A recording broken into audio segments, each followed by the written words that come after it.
Hello everyone, welcome to English with Shalini. And in this video, we are going to discuss Nelson Mandela Long Walk to Freedom. So, this chapter is an extract from autobiography of Nelson Mandela, and Nelson Mandela was the first black president of South Africa, and it start with the ceremonial installation of a democratic government, first democratic government of South Africa. So we will read this chapter and its summary. So Long Walk to Freedom is an autobiography, and he was the first black president of South Africa, first South African president, and he was an anti-apartheid revolutionary. What is apartheid? Apartheid is a system in which people are discriminated on the basis of their color, on the basis of their race. So he was an anti-apartheid revolutionary, Nelson Mandela was, and he was a political leader, and he served his country from 1994 to 1999.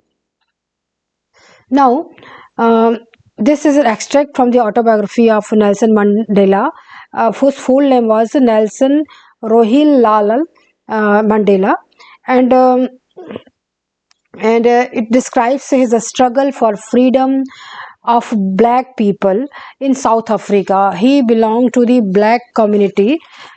In South Africa, this was a majority community, black people, and there was one community called white community, and there was supremacy of white people on that soil for 3 centuries, almost 3 centuries. And on 10th May 1994, Nelson Mandela took the oath as a South Africa first black president after more than 3 centuries of white rule. So it was a white supremacy there earlier. So his party had won 252 out of the 400 seats in the first democratic elections in the history of South Africa. So it was a big achievement for him. And Nelson Mandela served in prison for that struggle. He struggled against the apartheid system, and because of that he was jailed. And he was in prison for 27 years for the abolition of apartheid. And it was a apartheid was a racial discrimination on the basis of color of skin, and so he was for his struggle he was known as the father of nation in South Africa. He is also called African Gandhi. He was inspired by non-violence principles of Mahatma Gandhi. So many dignitaries and political figures from several countries had attended the inauguration ceremony of or oath taking ceremony of President Nelson Mandela, and that took place in the Union Building Amphitheatre in Pretoria.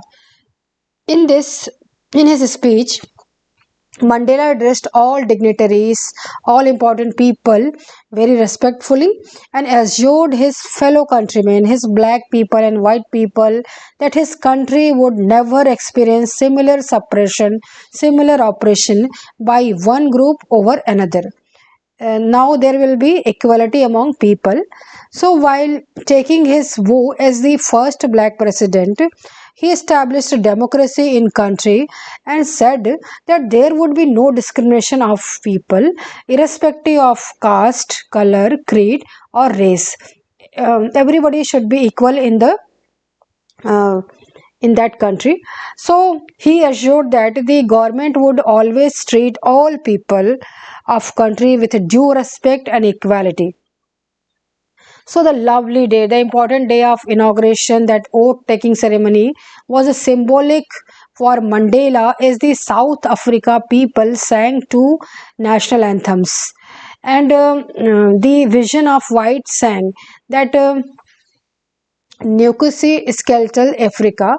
So white people were singing this national anthem, and the blacks were singing Die Stem, the old anthem of the republic. So these anthems was earlier hated by each other's group.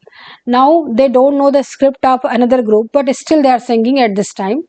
And all these events reminded Mandela how the black skinned people were exploited by the white people earlier. Now, as I told you, there was a supremacy of white over the black, and this white supremacy resulted in the oppression and torture of black people. They were denied every rights. They were not allowed to participate in politics. They were not given position in government, and many others discrimination, which is unimaginable. So he deeply felt the pain of his race. Nelson Mandela was a leader of his group, and he felt their pain, pain of their race, pain of their black people, and said that this type of suppression and oppression and racial discrimination and racial domination of the white skinned people against the dark skinned people, or that apartheid on their own land, gave rise to one of the harshest and the most inhuman societies the world has ever seen or known. It was the harshest society. It was a very inhuman society because of that discrimination. And he strongly believed that no person is born to hate the other person on the basis of skin color or a background or the religion. Men are born without prejudices. So, although people must learn to hate initially, because if they learn to hate, they can also be taught to love as well.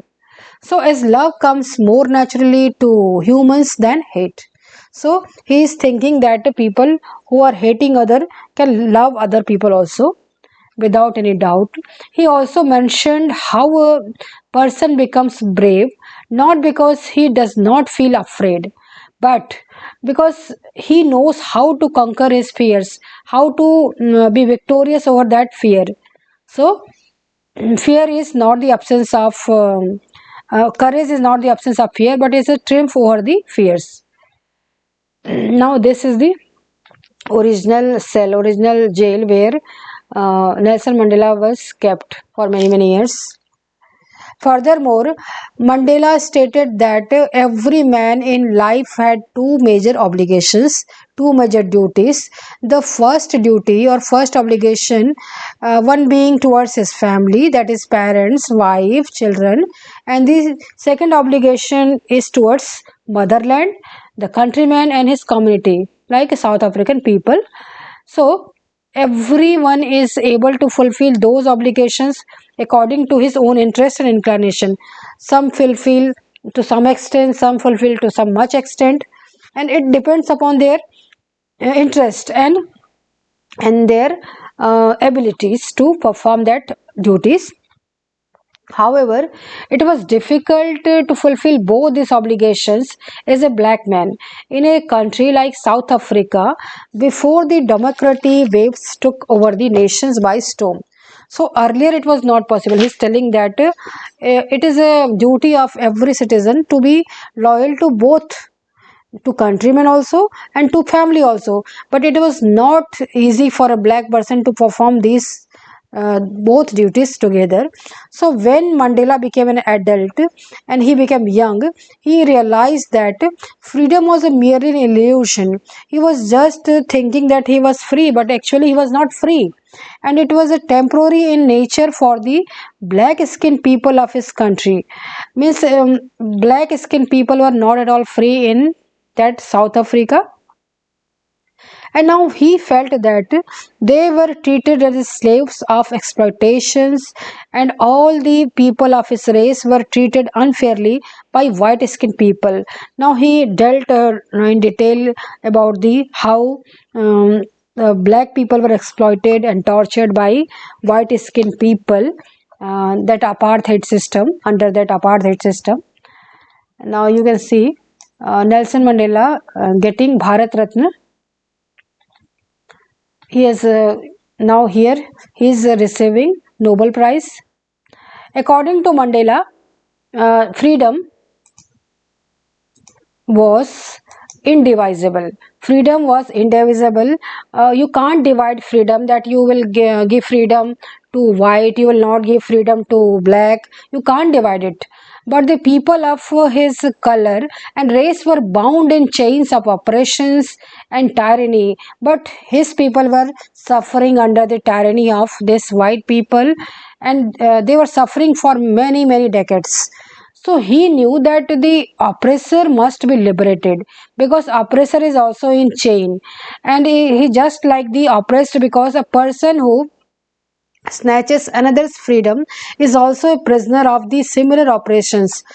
In the one hand, that oppressor is not free too, and he feels shackled in the chains of oppressors himself, because oppressor is in the chain of hatred, prejudices, so he's also not free. So this oppressor and oppressed both should be liberated, and the humanity should be restored to both of them. So, conclusion of Nelson Mandela's uh, in chapter Nelson Mandela Long Walk to Freedom, we learnt that brave men are not those who never feel afraid, but one who knows how to conquer fear. Mandela strongly felt that every individual has certain duties and responsibility towards his own country and community.